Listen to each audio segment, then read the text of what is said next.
سلام بچه، خیلی خوش اومدید به این ویدیو. من فایرم و امروز قراره یه ایونت خیلی خفن و خوشگل در سرور گست نتورک داشته باشیم. پس بهتون پیشنهاد میدم این ویدیو تا آخر ببینید. این ایونت داره 4 تا گیم موده که هر کدوم از اون یکی خفن‌تر و بالاتره. پس بهتون پیشنهاد میدم این ویدیو تا آخر ببینید. اوکی بچه، ایونت اولیمون پارکوره، ولی ما قبل اینکه اونو شروع کنیم یه درا پارتی ریز گذاشتیم و درا پارتی اینه که یه پلیر میاد با چند تا بلاک با ارزش، مثلا چند تا آیتم با ارزش به پلیرها جایزه میده و ما این کارو کردیم و بعدش هم کم کم رفتیم سراغ پارکورمون.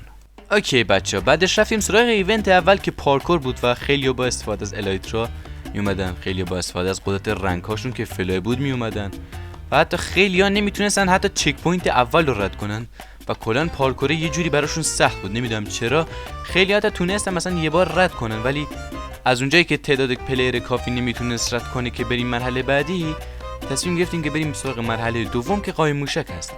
ولی قبلش یه ذره از این پارکور رو ببینید که ببینید چقدر راحت بوده، ولی اینا نمیتونستن برن و مشکل ما بوده که یه همچین پارکوری زدیم که اونا نتونن ردش کنن.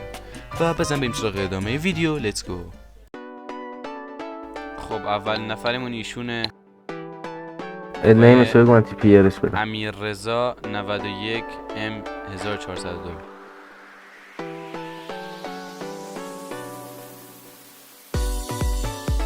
یه جا بریر بچین اونو تیپی کن اونجا.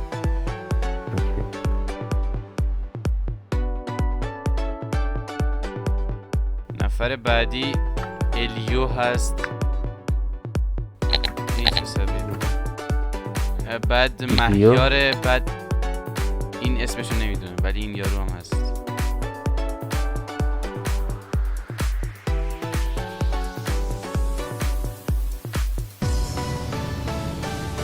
نفر بعدی کیه؟ ایلیاس سنده. بعدش کیه؟ یاسین کیپر، پی اعتمادی،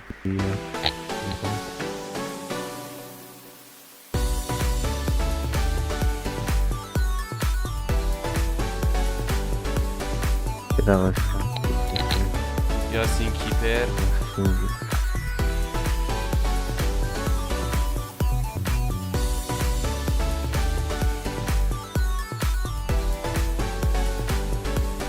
همین الیو هم هست. اون الیو هم هست.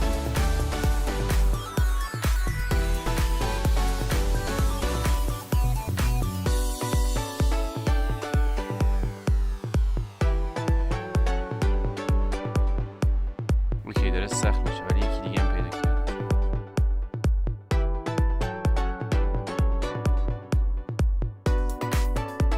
ساندیس خورم هست، اونم هست کن. یاسین کیپر رو این یارو اسمش چیه؟ الیور هم ببر.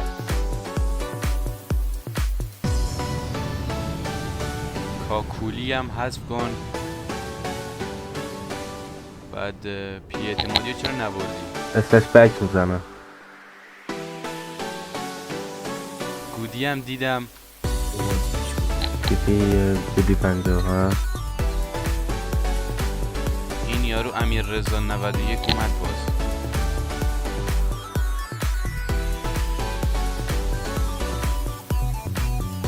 تمام شد. ببین کیا موندن. تمام شد.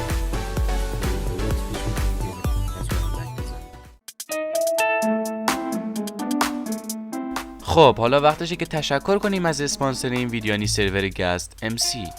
سرور گست ام سی داره کلی گیم مود خفن از قبیل بدوارز، سروایول، اس ام پی، پارکور و کلی گیم مود دیگه که میتونید با دوستاتون بازی کنید و ازش لذت خالص ببرید. و بزن بریم سراغ ادامه ویدیو. لیتس گو. اوکی بچه، چالش سوم از این قراره که ما 4 تا کانکریت سیاه میاریم که توشون 2 تا کانکریت قرمز و 2 تا کانکریت سبز هست. اگه کانکریت قرمز رو بردارید میمیرید و اگه کانکریت سبز رو بیارید زنده میمونید. اما چطور؟ اگه ما یه عدد از بین 1 تا 4 بهتون میگیم و شما یه عدد رو انتخاب میکنید و هر بار این عدد کم میشه و اگه کانکریت قرمز بیفته دستتون این اتفاق میفته. قشنگ نگاه کنین. اوکی بچه، این چالش سوم ریپلی مودش متاسفانه حذف شده بود و هر کاری کردم نتونستم برش گردونم و مجبور میشیم که اسامی برندگان رو اینجا تعریف کنیم که 2 نفرن از 4 نفر. یکیش آرماریا هست و یکیش هم استار کاپتان. بزن بریم سراغ ادامه ویدیو. لیتس گو.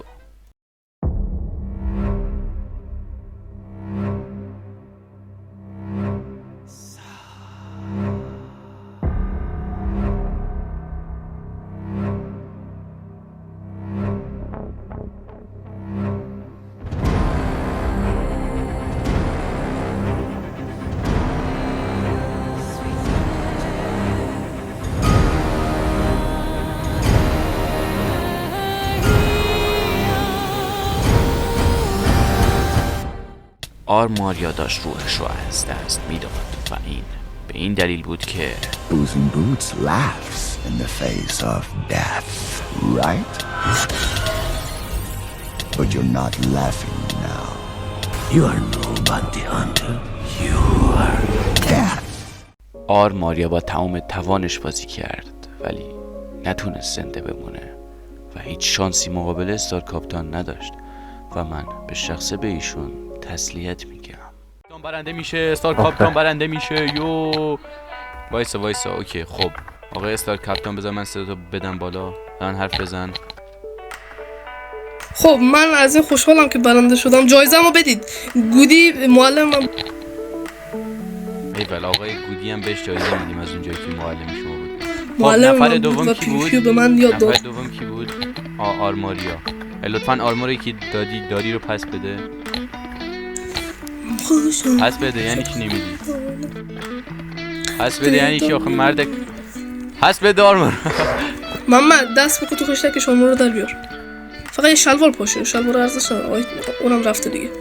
اشکال نداره، این شلوار رو جایزه میدیم بهت، یه 5 تا گاداپن هم میدیم بهت. بیا نزنش آقای آرماریا. بیا 1 2 3 4 بگیر نوش جان. آقای استار من ازتون یه چیز میخوام. رنگ شما در 24 ساعت آینده به دستتان خواهد رسید. ببین من رنگم رو نمیخوام، فقط میخوام اضافه بشه به این رنگم. الان این ارزش واقعا بیشتره. اوکی خب همین میگیم. الان نمیخوای یه چیزی بگی برای بیننده ها؟ بیننده های عزیز لطفاً به سرور گست نتورک مراجعه کنید اگر از این ایونت ها میخواهید. نه بابا بگو من رو ساب کنن. گست نتورک میخواد. آها این یارو رو هم سابسکرایب کنید. آره راست میگه بچه‌ها. حتما چنل رو ساب کنید، لایک کنید، کامنت بذارید تا یه ویدیو دیگه.